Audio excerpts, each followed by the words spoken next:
வாசியுங்கள். சங்கீதங்களின் புஸ்தகம் 23ஆம் சங்கீதம் 4வது வசனம். சங்கீதம் 23:4. நான் மரண இருளின் பள்ளத்தாக்கிலே நடந்தாலும் பொல்லாப்புக்கு பயப்படேன். தேவரீர் என்னோடு கூட இருக்கிறீர். உமது கோலும் உமது தடியும் என்னை தேற்றும். உமது கோலும் உமது தடியும் என்னை தேற்றும். எப்பொழுது? நான் மரண இருளின் பள்ளத்தாக்கிலே நடந்தும் போது.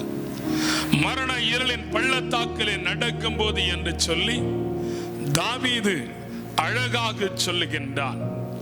எப்படிப்பட்ட மரண இருள்! மாகோன் வனாந்திரத்திலே வேதனையோடு கூட இருக்கப்படும் போது சவுல் அவனுக்கு விரோதமாய் யுத்தத்துக்கு வருகிறான் என்று கண்டபோது அவன் யூதேயா வனாந்திரத்திற்குள்ளே கடந்து போகிறான். யூதேயா வனாந்திரத்தை குறித்து நான் உங்களோடு பேசினது உண்டு. ஆக கடுமையான 100% ஹில் டெசர்ட் தான் இந்த யூதேயா. அப்படிப்பட்ட 100% மணற்காட்டு நிறைந்த இடம், சூடு நிறைந்த இடத்துல இவன் கடந்து போன போதுதான் அங்கே எங்கேதி என்று சொன்ன ஒரு அருமையான பாலைவன சோலையிலே அவனுக்கு கிடைக்கிற ஆசீர்வாதம் அது மேன்மையாய் இருந்தது. அந்த ஆசீர்வாதத்தின் உறைவிடத்திலே தான் அவன் அந்த சங்கீதங்களை எழுதி இந்த வார்த்தையை சொல்லுகின்றான். நான் மரண இருளின் பள்ளத்தாக்கிலே நடந்தாலும், கொடுமையான யூதேயா வனாந்திரத்திலே நான் நடந்தாலும், எந்த பொல்லாப்புக்கு நான் பயப்படேன். கரங்களை தட்டி அல்லேலூயா. எந்த பொல்லாப்புக்கு நான் பயப்படேன். பயப்படாது நிலையிலே வைக்கிற ஆண்டவர். ஒரு தாவீது பயப்படாம இருக்கிறது என்று சொன்னால் சில பள்ளத்தாக்குகள் அவனுக்கு துணையாய் இருந்தது. பள்ளத்தாக்குகள் அவனுக்கு விரோதமாகவும் இருந்தது. பள்ளத்தாக்குகள் அவனை வேதனைப்படுத்தினது. ஆனால் இந்த பள்ளத்தாக்கு எப்படிப்பட்டதா இருக்கிறது? நமக்கு நிறைய பள்ளத்தாக்கு இருக்கிறது இல்லையா? நாங்க இருக்கிற இடம் ஒரு பள்ளத்தாக்கு. நாங்க இருக்கிற இடம் காவல் கிணறு வேலி, ஒரு பள்ளத்தாக்கு. ஒரு பள்ளத்தாக்குக்குள்ளே நாங்களும் இருக்கிறோம். ஆக பள்ளத்தாக்கிலே காற்றுகள் அதிகமாய் வரும். பள்ளத்தாக்கிலே அருமையான செயல்பாடுகளும் விளைச்சல்களும் இருக்கும். அப்படிப்பட்ட ஒரு சூழ்நிலை இருந்திருந்தாலும் கடுமையான பிரச்சனை பள்ளத்தாக்கிலே உண்டு என்கிறதை அதை வெளிக்காட்டுகிறார். இந்த பள்ளத்தாக்கினுடைய சில சம்பவங்கள் நம்முடைய குடும்பத்தில் எப்படிப்பட்ட சூழ்நிலையை உருவாக்குகிறது, பள்ளத்தாக்கினுடைய சில அனுபவங்கள் நமக்கு எப்படிப்பட்ட வாழ்க்கையை கொண்டு வருகிறது என்று சொல்லி சில பள்ளத்தாக்குகளை உங்களோடு நான் வைக்கலாம் என்று விரும்புகிறேன். அல்லேலூயா, அல்லேலூயா, அல்லேலூயா. உண்மைதானே? நமக்கு பள்ளம் இருக்கா இல்லையா? நம்ம போகும்போது வரும்போது ஒரு பள்ளம் இருக்கத்தான் செய்யும். அழகா கார் ஓட்டி வரும்போது தெரியும். நாகர்கோவில் டு மார்த்தாண்டம் வரையும் போயிட்டு வரும்போது நல்லா இருந்த ரோடெல்லாம் இப்ப பள்ளமா இருக்குது. ஆக பள்ளத்தில் போகும்போது சில பழுதுகள் வருகிறது உண்டு. அதுபோல சில பள்ளங்களிலே பழுதுகள் உண்டு. சில பள்ளங்களுடைய பழுதுகளை சரிபடுத்துவதற்காகத்தான் ஆண்டவர் சில வேளை சில பள்ளத்தாக்குகளை நமக்கு கொடுக்கிறார். இன்றைக்கு திருவிருந்தை பங்கு கொள்ள வந்திருக்கிற நம்முடைய வாழ்க்கை பள்ளத்தாக்குகளை அப்புறப்படுத்திவிட்டு ஒரு நல்ல நிலையிலே உயர்த்தப்படுகிற, நிரப்பப்படுகிற ஆசீர்வாதங்களை பெற்றுக்கொள்ள வேண்டும் என்று ஆண்டவர் விரும்புகிறார். எப்படிப்பட்ட பள்ளத்தாக்கு? முதலாவது வாசியுங்கள். ஓசியாவின் புஸ்தகம் 2ஆம் அதிகாரம் 15ஆம் வசனத்தை வாசியுங்கள். ஓசியா 2ஆம் அதிகாரம் 15ஆம் வசனத்தை வாசியுங்கள். அவ்விடத்திலிருந்தவர்களுக்கு அவளுடைய திராட்சை தோட்டங்களை அவளுக்கு கொடுத்து ஆகோர் பள்ளத்தாக்கில் கொடுப்பேன். அப்பொழுது அவள் அங்கே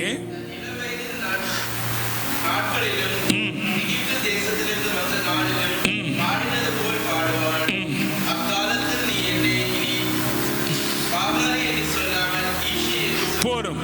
முதலாவது ஆகோர் பள்ளத்தாக்கு. இது ஒரு வாசலாக கட்டளையிடப்பட்ட ஒரு இடம்தான் ஆகோர் பள்ளத்தாக்கு. இந்த ஆகோர் பள்ளத்தாக்கு என்பது சாதாரணமான ஒன்று அல்ல. இதுல ஒரு சரித்திரம் இருக்கிறது, இதுல ஒரு நல்ல ஆசீர்வாதம் இருக்கிறது, அதே வேளை ஒரு கொடுமையும் அங்கு வருகிறது. எப்படிப்பட்ட பள்ளத்தாக்கு? இந்த பள்ளத்தாக்குக்குள்ள அமைந்த காரியம் என்ன? யோசுவாவின் புஸ்தகம் 7ஆம் அதிகாரம் 26ஆம் வசனத்தை ஒருவர் வாசியுங்கள். யோசுவா 7ஆம் அதிகாரம் 26ஆம் வசனத்தை வாசியுங்கள்.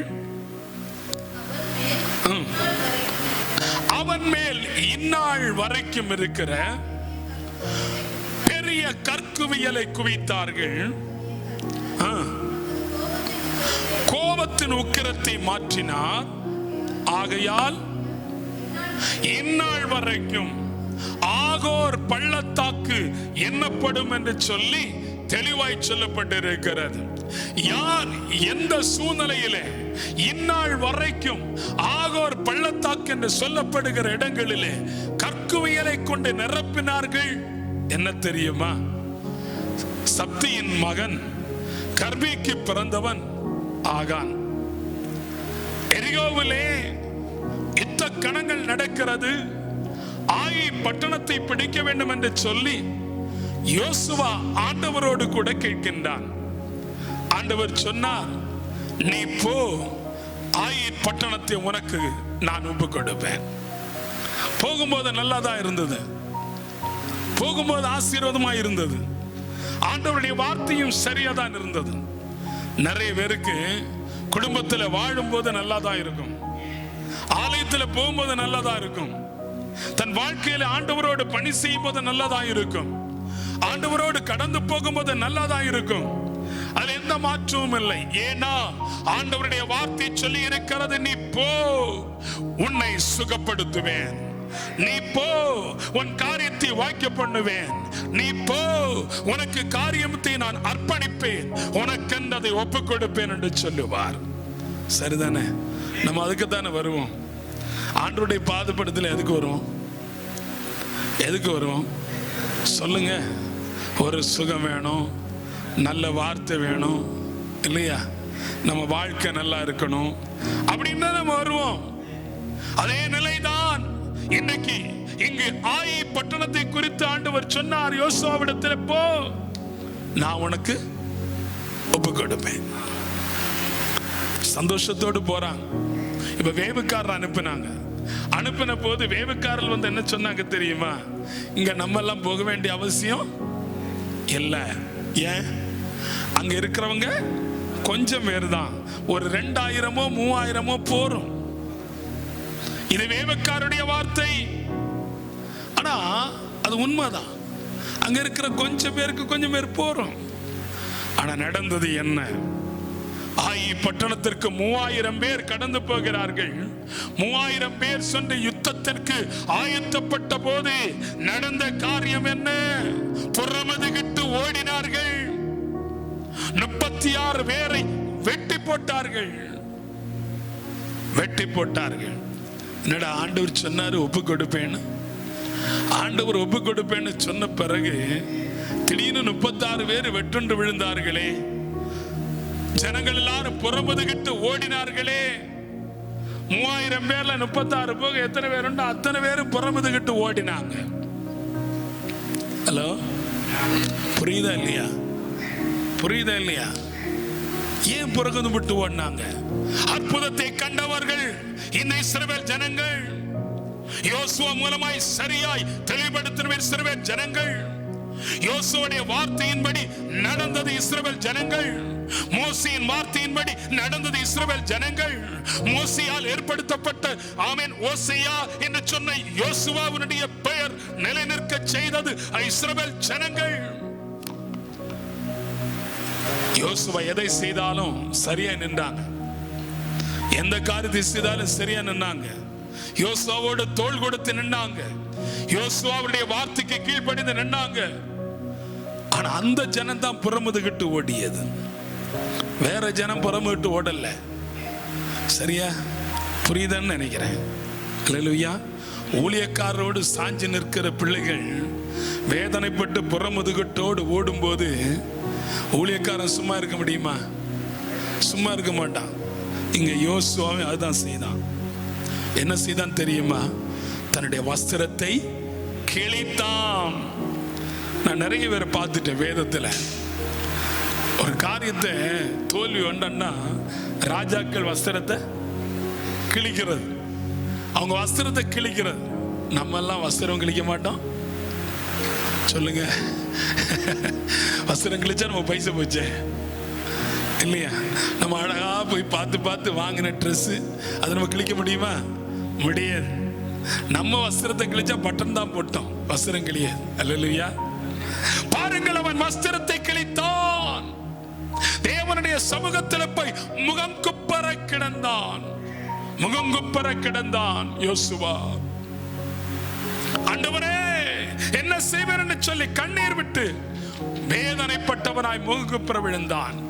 யோசுவா 7ஆம் அதிகாரம் 5ஆம் வசனத்தை வாசியுங்கள். யோசுவா 7ஆம் அதிகாரம் 5ஆம் வசனத்தை அழகான ஒரு வசனம் வாசியுங்கள். 36 பேர்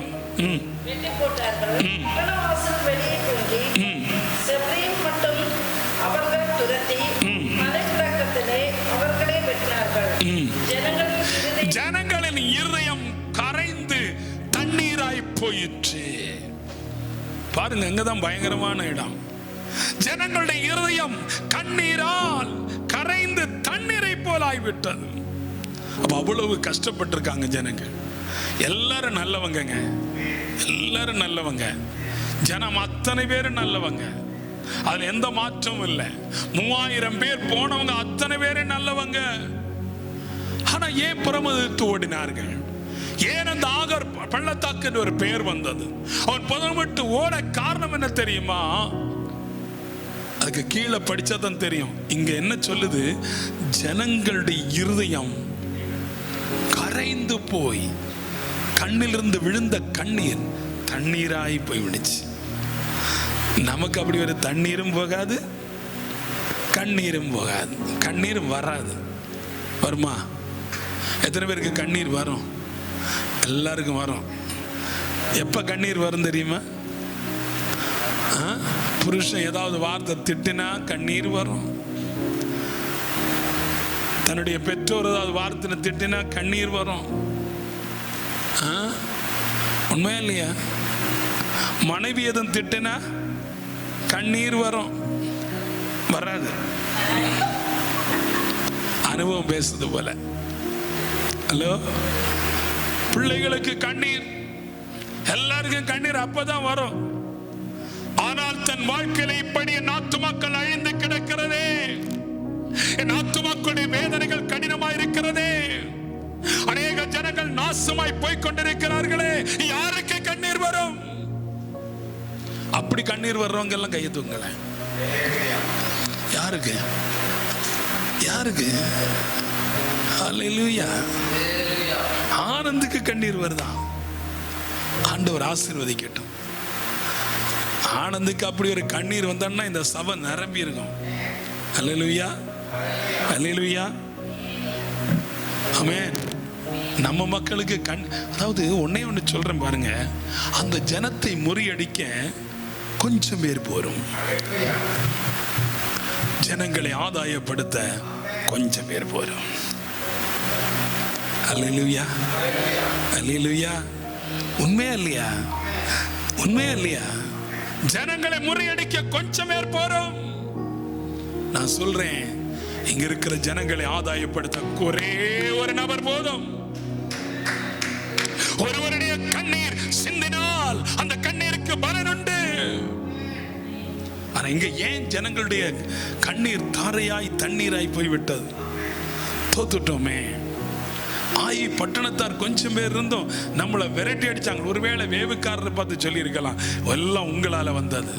நம்ம தான் குறை சொல்றதுல தயாரா இருப்போம். இல்ல, குறை சொல்றதுல எல்லாம் உங்களால வந்தது. என்ன வந்தது? ஒழுங்கா சொல்லி இருக்கலாம், நம்மகிட்ட 10,000 லட்சக்கணக்கு ஆள் இருக்கே, நம்ம போய் எல்லாத்தையும் முறியடிச்சு வந்திருக்கலாமே. நீ கொஞ்சம் பேர் போறோம்னு சொன்னீங்களே அப்படின்னு வேவுக்காரரை திட்டி இருக்கலாம் ஒரு கூட்டம். ஒரு கூட்டம் யோசுவாவை பார்த்து சொல்லி இருக்கலாம். இந்த முறுமுறுக்கிற கூட்டம் கொஞ்சம் இருக்கும். புரியுதா இல்லையா? அந்த கூட்டம் சும்மா சொல்லுங்க, நான் உங்களை சொல்லல, நீங்க நல்லவங்க, நான் வசனத்தை சொல்றேன். அல்லேலூயா. முறுமுறுக்கிற கூட்டம். இந்த கூட்டம் என்ன சொல்லி இருக்கிற? யோசுவா சரியா ஜெபம் பண்ணல, யோசுவா சரியா ஆண்டவரோடு கேட்கல, யோசுவா சரியா திட்டமிடல. சொல்லுவீங்களா இல்லையா? சொல்லுவீங்களா இல்லையா? சொல்லுங்க. சொல்ல மாட்டீங்களா? எங்க கரெக்டா சொல்லணும். உண்மையா இல்லையா? உண்மைதான். நாம நிறைய முறுமுறுப்போம். அந்த முறுமுறுப்பு எல்லாம் அங்க இருந்தது, எல்லாம் இருந்தது. ஆனா யோசுவா இது எல்லாவற்றையும் காது கொடுத்து கேட்காதபடி தன் வஸ்திரத்தை கிழித்து தேவ சமூகத்திலே போய் முகங்குப்புற விழுந்து கிடந்தான். ஆண்டவரே, என்ன பாவம் செய்தேன், என்ன பாவம் செய்தேன்.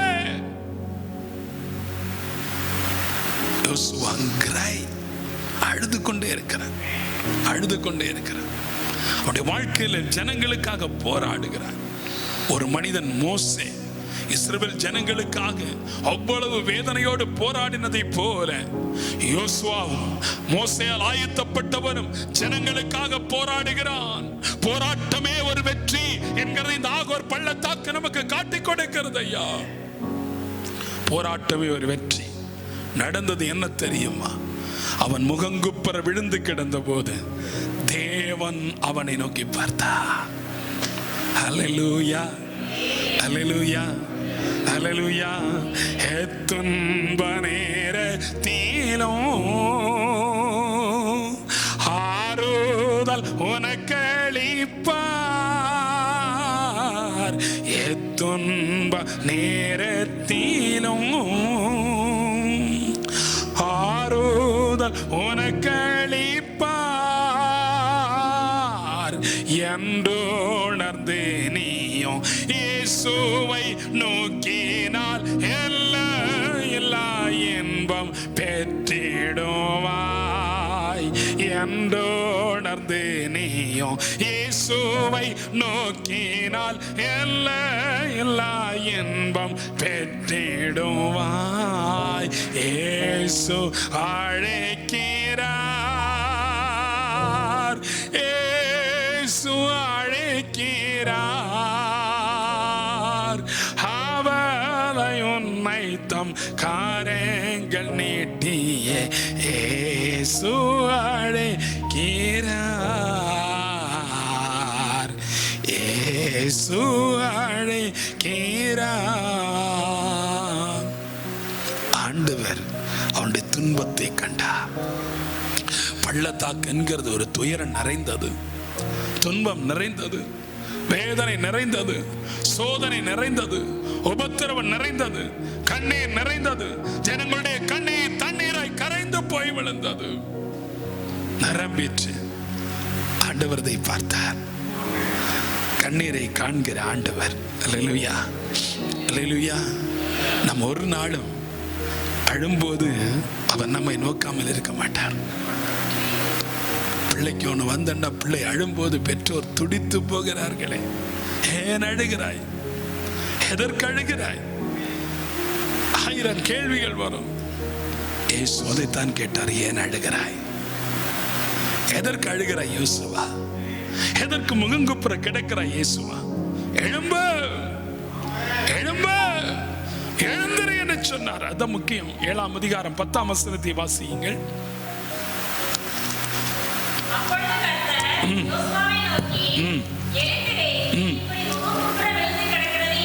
எழுந்திரு, நீ இப்படி முகம் குப்பர விழுந்து கிடக்கிறது என்ன? இஸ்ரவேலர் பாவம் செய்தார்கள், கட்டளையிட்ட உடன்படிக்கை மீறினார்கள், சாபத்தீடானதில் எடுத்துக்கொண்டதும், களவு செய்ததும், வஞ்சித்ததும், தங்கள் பண்டம்பாடிக்குள்ள வைத்ததும் உண்டே. இப்பதான் முக்கியமான கதை வருது. நல்லா நினைச்சு பாருங்க. ஒரு ஊழியக்காரன் விழுந்து கிடக்கிறான், கமந்து கிடக்கிறான், முகங்குப்புற கிடக்கிறான். ஆண்டவர் தட்டி எழுப்புகிறார். சில வேளை ஊழியக்காரன் என்னன்னு தெரியாம கண்ணீர் விடுவான். ஆனா அந்த கண்ணீருக்கு பதில் என்ன தெரியுமா? ஆண்டவரை இறங்கி வந்து ஊழியக்காரங்க சொல்லுவாங்க. அல்லேலூயா சொல்லுங்களேன். அல்லேலூயா. யோசுவாவை பார்த்து எழுந்திரு, எழுந்திரு, நீ இப்படி முகம்புற விழுந்து கிடக்கிறது என்ன? முதலாவது ஆண்டவர் என்ன செய்தார் தெரியுமா? பாவம் செய்தார்கள். ஆகோர் பள்ளத்தாக்கு வருவதற்கு இன்னொரு காரணம், முதலில் பாவம், இரண்டாவது சாபத்தீடானதை, மூணாவது உடன்படிக்கை மீறினார்கள். 3 காரியத்தை செய்தார்கள். ஒன்னு பாவம், இன்னொன்னு உடன்படிக்கை மீறினாங்க, இன்னொன்னு சாபத்தீடானதை, சொல்லுங்க வாயை திறந்து, சாபத்தீடானதை எடுத்துக்கொண்டார்கள். நல்லா புரிஞ்சுக்கணும், சாபமான ஒரு காரியத்தை நாம் எடுத்துக்கொள்ள கூடாது என்பதற்கு இது அடையாளம். ஆண்டவர் சொல்லாத காரியத்தை நாம் செய்கிறது அது கடினம் என்கிறதை இது காட்டுகிறது. என்னடா ஆச்சு திடீர்னு? யோசுவா பார்க்கிறான். கோத்திரத்தை எல்லாம் கூப்பிட சொன்னார் ஆண்டவர். கோத்திரத்தை எல்லாம் கூப்பிட்டாங்க. எல்லா கோத்திரத்திலும் சீட்டு போட்டாங்க. சத்தியின் மகனுக்கு பேர் தான் அங்க வருது, கோத்திரம் அங்க வருது. அல்லேலூயா, அல்லேலூயா. சத்தமா சொல்றேன், சத்தமா சொல்லுங்க. என்ன சத்தமா சொல்லுங்க? அவர் குறிக்கிற வம்சம் வர வேண்டும் என்று சொல்லி, குடும்பம் குடும்பமாய் பேர் பேராக வர வேண்டும் என்று சொல்லி என்ன செய்யறாரு? தெளிவுபடுத்துறாரு. இப்ப என்ன நடந்தது? அவன் யூதாவின் வம்சங்களை வர பண்ணின போது சேராகியர் வம்சம் குறிக்கப்பட்டது. சேராகியின் வம்சம் குறிக்கப்பட்ட போதுதான் பேர் பேராக குறிக்கப்பட்டார். இப்ப யூத வம்சத்துல சேராகின் என்ன செய்யறான்? வம்சம், சேராகியர் வம்சம். இந்த வம்சத்துல பிறந்தவன் தான் இந்த சப்தி. சப்தியுடைய மகன் யாரு? யாரு சொல்லுங்க? நான் தான் உங்களுக்கு முதல்ல சொல்லிட்டேனே. சப்தியுடைய மகன் யாரு? மறந்துட்டீங்களா? என்ன மகன்? கர்மி. என்னது? கர்மி. கர்மியுடைய மகன் தான் ஆகான். யுத்தத்துல போனவன் ஒழுங்கா யுத்தம் பண்ணணும் இல்லையா? ஆண்டவருக்குள்ள சரியா இருக்கிறவன் சரியா இருக்கணும். போயிட்டு தவறு செய்தாச்சுன்னா பிரச்சனை யாருக்கு? இங்க என்ன செய்ய தெரியுமா? ஆகான் இடத்துல அழகா கேட்கிறாரு. யோசுவா ரொம்ப நல்ல மனுஷன் இல்லையா? வேற எதுனா எப்படி கேட்டிருப்பான்? 4 போட்டு கேட்டிருப்பான்ல. அவன் என்ன கொண்டு பாருங்க, 18வது வசனம் 19வது வசனம் வாசிங்க.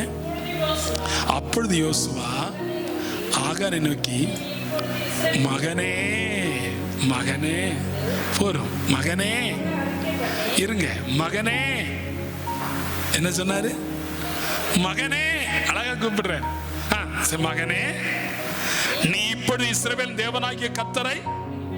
முதல்ல பாருங்க, யோசுவோட ட்ரிக் புரிஞ்சுக்கணும். அந்த இடத்த நான் ரொம்ப கவனிச்சேன். நான் வந்து செய்தி எடுக்கும் போது இந்த இடத்த ரொம்ப கவனிச்சேன், ரொம்ப கவனிச்சு ஆழமா போனேன்.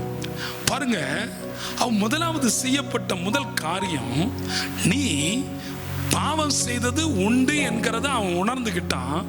நீ செய்தியான்னு கேட்கல, ஏண்டா செய்தேன்னு கேட்கல.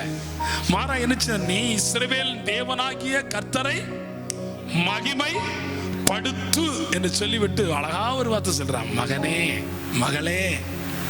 எவ்வளவு அருமையான வார்த்தை. மகனே, நீ இஸ்ரவேல் தேவனாகிய கர்த்தரை மகிமைப்படுத்து. அடுத்து அவருக்கு முன்பாக அறிக்கை பண்ணி. இரண்டாவது சொல்றாரு, நீ என்ன செய்திருந்தாலும் அவருக்கு முன்ன நீ என்ன செய்? அறிக்கை செய். சபையாரை பார்த்து சொல்கிறதை போல இன்றைக்கு அருமையாய் அவன் சொல்கின்றான், அறிக்கை பண்ணு. அப்புறம் நீ செய்ததை எனக்கு சொல்லு, அதை எனக்கு ஒழிக்காதே. எவ்வளவு அருமையா தாழ்மையா கேட்கிறேன் பாருங்க. இன்னைக்கு இருக்கிற ஊழியக்காரங்க இப்படி கேட்பாங்களா? தப்பு பண்ண இப்படி கேட்பாங்களா? எங்களோட என்னையும் அவங்களையும் சேர்த்தான் பேசுறேன், கேட்பீங்களா? நம்ம என்ன சொன்ன, மகனே பாப்பா, நீ நல்லது செய்திருக்கிற, நீ ஆண்டவரை மையப்படுத்து, நீ அப்படி பண்ணு, இப்படி பண்ணு அப்படி சொல்லுவாங்களா? ஒருவேளை நான் சொன்னா உண்டு, இருந்தாலும் சொல்றேன், இன்னைக்கு இருக்கிற ஊழியக்காரர் சொல்வது கிடையாது. அவங்க என்ன பண்ணுவாங்கன்னா, அந்த ஒரு குற்றத்தை அவன்கிட்ட தனியா கேட்காம அது எல்லாருக்கும் முன்ன பப்ளிக்கா நின்று அவனை நாசப்படுத்தி கோட்டையாக்கி அவனை மொத்தமா ஆக்கிடுவாங்க. அப்படி அல்ல, நீ செய்த பாவம். அவன் அழகா கேட்கிறான், மகனே கர்த்தரை மகிமைப்படுத்து, நீ அறிக்கை செய், நீ செய்தத என்கிட்ட மட்டும் ஒழிக்காத. அவன் அழகா அந்த வார்த்தைக்கு கீழ்ப்படிந்த போது அவன் சொல்கிறான், மெய்யாகவே நான் இஸ்ரவேலின் தேவனாகிய கர்த்தருக்கு விரோதமாக பாவம் செய்தேன். கொள்ளையிலே நேர்த்தியான ஒரு பாபிலோனிய சால்வையும் 200 வெள்ளிச்சேக்கரையும் 50 சேக்கல் நிறையான ஒரு பொன்பாலத்தை நான் கண்டு அவைகளை இச்சித்து எடுத்துக்கொண்டேன்.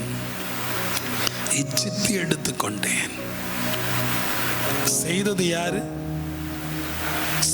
யாரு சொல்லுங்க? ஆகான். செய்தவன் எத்தனை பேரு? ஒருவன். முறிந்தோடி போனது 3000 பேர். நீ நன்றாக புரிந்து கொள்ள வேண்டும். செய்தது ஒருவன், இச்சித்தது ஒருவன், ஆனால் வெட்டுண்டவன் 36 பேர், புறந்தோடி ஓடினது 3000 பேர். அப்படின்னா கொஞ்சம் சிந்திச்சு பாருங்க. நம்ம குடும்பத்துல ஒருவன் செய்கிற பாவம் அந்த குடும்பம் முழுவதும் புறந்தோடி ஓட வேண்டிய கட்டாயம் வரும். சபையிலே ஒருவன் செய்கிற பாவம் சபை முழுவதும் சாபத்தீடாய் மாறும், பிசாசின் கோட்டையாக மாறும். திட்டமிட்டு ஆகார் பள்ளத்தோக்கிலே ஆகாரை குறித்த ஆண்டவர் சொல்கின்றார், சபையே தேவனுடைய சமூகத்திற்கு உண்மையாயிருந்தால் ஒரு உண்மை பட்டம் போரும், உண்மையுள்ள மனுஷன் பரிபூர்ண ஆசீர்வாதத்தை பெறுவார் என்று சொல்லி வேதம் சொல்லப்பட்டிருக்கிறது. ஒருவன் செய்த பாவம் இஸ்ரவேலர் முறிந்தோடி போனார்கள். அவன் செய்த பாவம், ஒருவேளை அவன் அறிக்கை செய்த உடனே ஆண்டவரனை மன்னிப்பார்னு நினைச்சதுங்க இல்லையா? இன்னைக்கு இயேசு மன்னிப்பார், ஏன்னா அவர் மன்னிக்கிற ஆண்டவர். அன்னைக்கு ஆண்டவர் மன்னிக்கிறவர் அல்ல, அவர் கோபத்தை மாற்றுவதற்கு ஒரே ஒரு காரியத்தை செய்தான். 25வது வசனத்தை வாசியுங்கள். நீ எங்களை கலங்க பண்ணது என்ன? இன்று கர்த்தர் உன்னை கலங்க பண்ணுவார் என்றான். அப்பொழுது இஸ்ரவேல் எல்லாரும் அவன் மேல் கல்லறிந்து அவைகளை அக்கினியிலே சுட்டரித்து கற்களால் மூடி அவன் மேல் இந்நாள் வரைக்கும் இருக்கிற பெரிய கற்குகளை குவித்தார்கள். இப்படியே கர்த்தர் தமது கோபத்தின் உக்கரத்தை விட்டு அவன் செத்த பிறகுதான் அவருக்கே கோபமா இருந்துச்சு. ஹலோ, அவன் செத்த பிறகுதான். புரியுதா இல்லையா? சபையே கொஞ்சம் புரிஞ்சுக்கணும். ஆண்டவர் கோபப்பட்டாச்சுன்னா கோபப்பட்டே இருப்பாரு. நீ என்னைக்கு உண்மையாய் அறிக்கை பண்ணி தேவ சமூகத்தில் காத்திருக்கிறாயோ அன்றைக்கு கர்த்தரும் உன் சகல கோபத்தை விட்டு மாற்றுவார். அன்னைக்கு கற்குகளாய் அவனை கொன்றார்கள். அவனை மட்டுமா கொண்டாங்க? சொல்லுங்க, அவனை மட்டுமா கொண்டாங்க? அடுத்து முந்தின வசனம் வாசிங்க. 24 வாசிங்க. அப்பொழுது யோசுவாவும் இஸ்ரவேல் எல்லாரும் கூட சேராகின் புத்திரராகிய ஆகானையும் அந்த வெள்ளியையும் சால்வையும் பொன்மாபத்தின் பாலத்தையும் அவன் குமாரரையும் அவன் குமாரத்திகளையும் அவன் மாடுகளையும் அவன் கழுதைகளையும் அவன் ஆடுகளையும் அவன் கூடாரத்தையும் அவனுக்குள்ள யாவையும் எடுத்து ஆகோர் பள்ளத்தாக்கிற்கு கொண்டு போனார்கள். செய்தது ஒருத்தன் தானங்க. அவன் தப்பு பண்ணா அவன் மட்டும்தான் போனோம். அவன் தப்பு பண்ணா அந்த பாவம் அவனுடைய பிள்ளைகள் என்ன செய்தாங்க? அவனுடைய குமாரத்தி என்ன பண்ணாங்க? அவன் கழுதையும் மாடு என்ன பண்ணாங்க? ஒண்ணுமே பண்ணலையே. ஒண்ணுமே பண்ணலையே. ஆனா நினைச்சு பாருங்க, அவன் கழுதை, மாடு, குமாரர், குமாரத்தி, அவனுடைய சகல விதமான கூடாரம், அங்குள்ள அவனுக்கு இருந்த அத்தனையும் ஒண்ணு கூட விட்டு வைக்கல. செய்தது ஒருவன். கோபத்துல யாரெல்லாம் போச்சு? ஆமா, அதான் புரிஞ்சுக்கணும். நீங்க, நான் ரொம்ப ரொம்ப தெளிவா பேசுறேன். உன் குடும்பத்துல ஒருவன் செய்த பாவம் உன் குடும்பத்தில் அநேக பிரச்சனைகளை கொண்டு வரும். உன் சபையில ஒருவன் செய்கிற பாவம் உன் சபையில எல்லாருக்கும் தீங்கு வந்துவிடும். உன் ஒரு பாவத்தின் நிமித்தம் சபையில் இருக்கிற தேவனை ஆராதிக்கிற மற்ற குடும்பங்கள் வேதனை அடையக்கூடாது என்பதற்கு இதை கட்டாயம்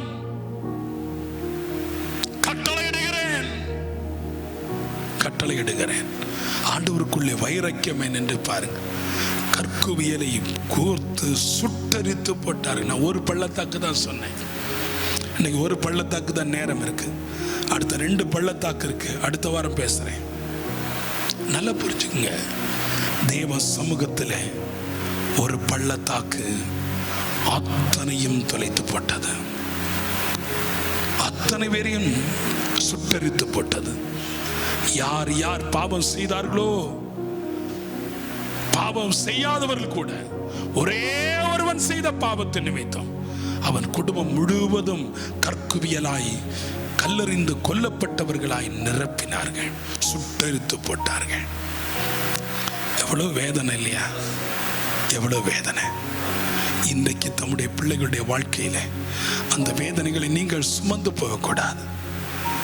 சரீரத்தை இரத்தத்தையும் புசிக்கிற உங்கள் வாழ்க்கை ஒரு சின்ன பாவம் இருந்தாலும் நாம் இப்பொழுது ஆண்டவருடைய சமூகத்தில் அறிக்கையிட போறோம். ஆண்டவரோடு கேட்க போகிறோம். ஆண்டவரே, என்னையும் ஒரு கருவியா எடுத்து பயன்படுத்தி நான் எதிலே குறைவுள்ளவன், எந்த இடத்துல நான் குறைஞ்சிருக்கேன், எந்த இடத்துல பாவம் செய்தேன், எந்த இடத்துல தீமை செய்தேன், எந்த இடத்துல எனக்கு நெருக்கம் வந்தது, எந்த இடத்துல எனக்கு கண்ணீர் வந்தது, இதெல்லாவற்றிற்கும் எனக்கு இன்றைக்கு ஒரு முடிவை தாங்க ஆண்டவரே என்று சொல்லி நீங்கள் கேட்க போகிறீர்கள். கேட்டால் ஆகோர் பள்ளத்தாக்கு உன் குடும்பத்திலே வராது. கற்குவியல் உன் குடும்பத்திலே வராது. உன் தனிப்பட்ட வாழ்க்கையில வராது. உன் சபைக்குள்ளே வராது. தீ உன் சபைக்குள்ளே வராது. உன்னை சுட்டரிக்கப்பட வேண்டிய அவசியம் இல்லை. தோல்வி உன் சபைக்குள்ளே வருவதில்லை, உன் குடும்பத்துக்குள்ளே வருவதில்லை. புறமுதுகிட்டு ஓட வேண்டிய அவசியம் இல்லை. பிசாசானவருக்கு விழுந்து கிடந்து வேதனைப்பட வேண்டிய அவசியம் இல்லை. அவசியம் இல்லை. எங்கே தோல்வி வருகிறது? எங்கே தோல்வி வருகிறது? நாம் தேவனுக்கு பிரியமில்லாத காரியங்களை செய்யும் போது தோல்வி வருகிறது. நாம் தேவனுக்கு பிரியமில்லாத காரியங்களை செய்த போது சாபம் வருகிறது. சாபமும் ஆசீர்வாதம் என் ஆண்டவர் வைத்திருக்கிறார். நீ சாபத்துக்கு நேராய் போகக்கூடாது, ஆசீர்வாதத்திற்கு நேராய் வர வேண்டும். தகப்பனே, உம்முடைய ஆசீர்வாதம் எனக்கு தேவை என்று சொல்லி எல்லாரும் தேவ சமூகத்தில் எல்லாரும் எழுந்து நிற்கலாமா? ஆண்டவரோடு கூட பரிசுத்த ஆவியானுடைய வல்லமை இன்றைக்கு நம்மை தொடும்படி நம்முடைய உள்ளத்தை அவருடைய பிரசன்னத்தினாலும் இரக்கத்தினாலும் எங்களை முடிசூட்ட வேண்டும் என்று சொல்லி நீங்கள் பாரத்தோடு ஜெபிப்பீர்கள் என்று சொன்னால் இன்றைக்கு ஒரு அற்புதம் உங்களுக்குள் வரப்போகிறது. ஜனங்களுடைய இருதயம் கரைந்தது, கண்ணீர் தண்ணீராய் ஓடினது. உங்க இருதயம் கரைதா? கண்ணில் தண்ணி வருதா? இங்கெல்லாம் நிரம்பி ஓடுதா? அதெல்லாம் எனக்கு தெரியாது. எத்தனை பேருக்கு கண்ணிலேருந்து கண்ணீர் வர்றது கூட வீணான காரியத்தை நீ அழுகிறாய். அன்றைக்கு கல்வாரி சிலுவையிலே கடைசி சொட்டு ரத்தம் வரையில் நமக்காக சிந்தி 3 ஆணிகளால் அடிக்கப்பட்டு 5 காயங்களை ஏற்று இருதயம் முழுவதும் வேதனை என்ற சூழ்நிலையிலே, வேதனை என்ற பாடுகளிலே, உனக்காக நான் மரித்தேன், எனக்காக நீ என்ன செய்தாய்? எருசலேமின் ஜனங்கள் சமாதானத்திற்காய் எழுதார்கள். ஆண்டவர் சொன்னார், நீ எனக்காக அழ வேண்டாம், உங்களுக்காக உங்கள் பிள்ளைகளுக்காக அழுங்கள் என்று சொல்லி உங்கள் கண்ணீரை வர வைத்தாரே.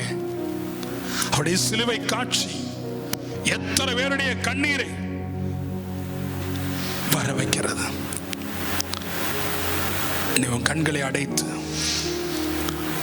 அடைத்து அவருடைய சிலுவை காட்சியை நீ கொஞ்சம் ஏறிட்டு பார். உன் கண்களை அடைத்து சிலுவை காட்சியை கொஞ்சம் ஏறிட்டு பார். அவர் உனக்காய் சிந்தின ரத்தம், வாங்கின காயங்கள், வாங்கின துன்பங்கள், வாங்கின சாட்டையடிகள் நினைச்சு பாருங்க.